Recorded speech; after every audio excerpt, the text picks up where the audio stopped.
নালাগে না আমাৰ তাৰই লাগিব তেখেতে কিয় চিন্তা কৰিছে আমি যদি দুৰ্নীতি কৰিছে শহীদক ঠগাইছে পাপটো তেখেততে নালাগে আমাৰ তাত লাগিব তেখেতৰ চিন্তা কৰিব লাগা নাই ভাটিপাৰাত নিৰ্বাচনী হিংসা হৈছে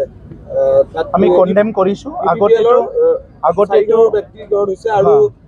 আপোনাৰ বিপিএফৰ বিৰুদ্ধে অভিযোগ আনিছে তেওঁলোকে চাওক আগতেটো বিপিএফৰ সময়ত ৰাজনীতিবিলাক আপোনালোকে চাওক যে প্ৰত্যেক নিৰ্বাচনতে হিংসা হয় মানুহ মৰে মানে কি কয় বেলট বক্সবিলাক উঠাই লৈ যায় এনেকা চলি আছিল এই পাঁচ ইলেকশনৰ মই যেতিয়া ইলেকশন খেলিলো মোৰ কনভয়তো এটাক কৰিছে মোৰ কনভয়ত বুলেট প্ৰুফ গাড়ী ভাঙাই পেলোৱা হৈছে বহুত এটাক কৰিছে আজি এই চাৰিটা বছৰত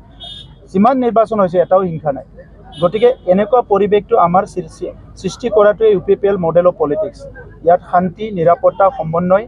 আৰু উন্নয়ন এটো একেলগে আগবাঢ়ি যাব লাগে এই ভাটিপাৰাৰ যিটো ঘটনা ভাটিপাৰাৰ ঘটনাটো কনডেম কৰিছো আৰু এনেকুৱা কিবা এটা তেখেতসকলে ভয় খুৱাবলৈ চেষ্টা কৰিব এটো কৰিবলৈ নোৱাৰে 2009 চনৰ পৰা বেআইনী অস্ত্ৰমুক্ত যিটো সংগ্ৰাম এটো আমি ভাৰতবৰ্ষত প্ৰথম আৰম্ভ কৰিছিলো আজি বদলেণ্ড বেআইনী অস্ত্ৰৰ পৰা মুক্ত হৈছে কোনবা যদি কিবা ভুল কাম কৰিব বিচাৰিছে ৰাইজে শাস্তি দিব।